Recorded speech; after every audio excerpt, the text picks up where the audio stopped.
Hello, this is Papa G, and today we're going to talk about making herbal tinctures for magical purposes. Now, many people make tinctures um, to take internally. That is not what I do, so I make them mainly for magical reasons and to do perfumes.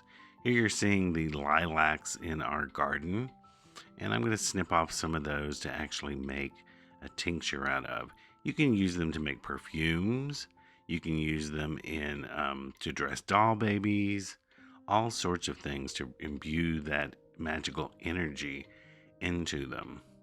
So I've taken the lilacs. I went and got some fresh jars, and what you want to do is actually make sure your jar is clean and well dried.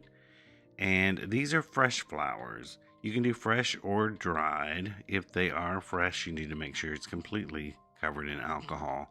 And what I'm doing here is pinching off the flowers instead of using the entire thing.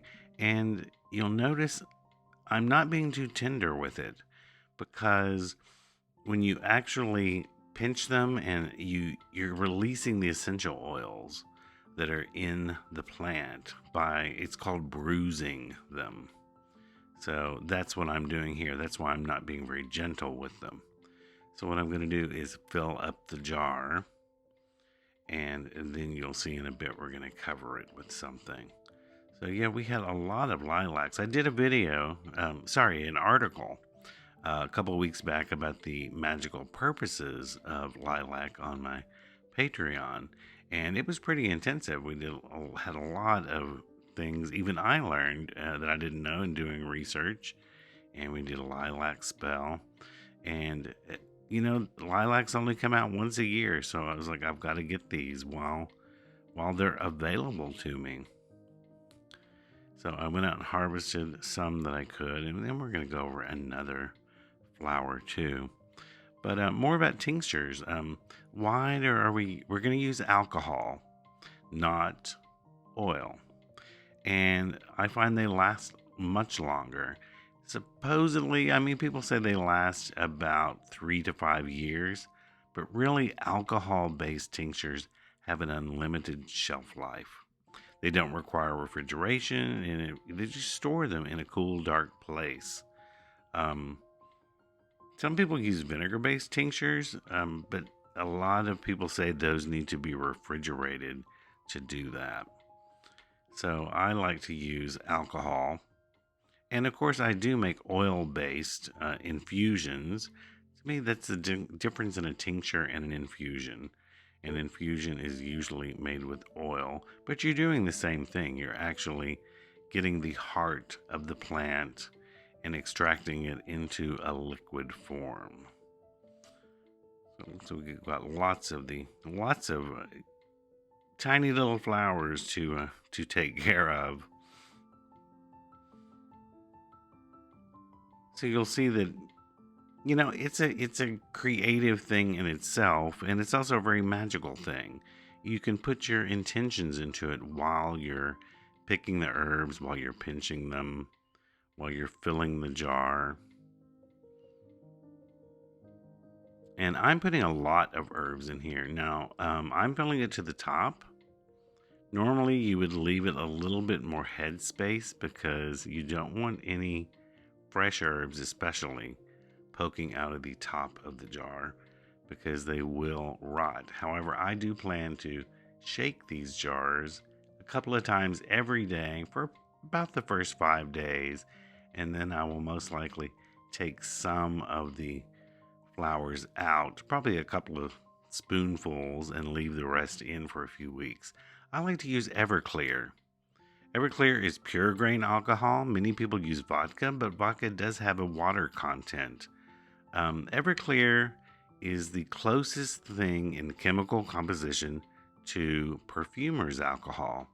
Now, in the business at Aroma G's Botanica, we do buy perfumer's alcohol to make our perfumes. But when I'm dealing out here in the chapel, doing my own little witchy thing, I just like to go back to basics. I get Everclear, which may not be available in all states. I believe not every state sells it. So if you cannot get it, moonshine also works, but that is not exactly legal. So vodka will work, but I just find that I like the pure grain alcohol with no water content. You see, it's completely full, and I did find it soaked them up a bit. So I let it sit for about 15 minutes, and then I found I had to poke them down and add a little bit more alcohol. Now, while I was at it, we have some amazing hyacinths, and the smell is wonderful. So I'm like, I'm going to sacrifice the head of one of these hyacinths. You see, I have a little friend there. Make sure to get all your little bug friends off of your flowers before you do this. No one wants the essence of bug unless you're doing something baneful. But look how pretty these hyacinths are, and they smell wonderful. Last night was going to be a bit of a frost, so I brought them into the chapel and covered up a lot of other things. And when we opened the chapel doors this morning, it just completely smelled of hyacinth. Hyacinths are pretty waxy. It's filling up the jar pretty quickly, much more than the lilacs, because they have a lot of substance. They feel very waxy. They feel very solid. So it's probably going to take a little bit less than I thought it would. Really having to force them down into the jar. But yeah, what do you do with magical tinctures? I mean, like I said, you can put them on doll babies. You can anoint mojo bags with them if that is the energy of what you're doing. Some people like to pick things according to a moon phase. I myself, it's like these lilacs were going to go, and I had to get out there and get them. I couldn't wait for a moon phase. They were going to be gone. So yeah, since we bottling these up and getting them ready, and like I said, they're going to sit for probably 4 to 6 weeks before I strain out the herbs. So you let them sit, and then you strain the flowers or herbs, whatever you're doing, out. And then what you're left with is the pure grain alcohol infused with that flower. And be sure to shake them every day if you can. So it actually activates it a little bit more. The same as if you're doing an oil infusion, you want to shake it every day.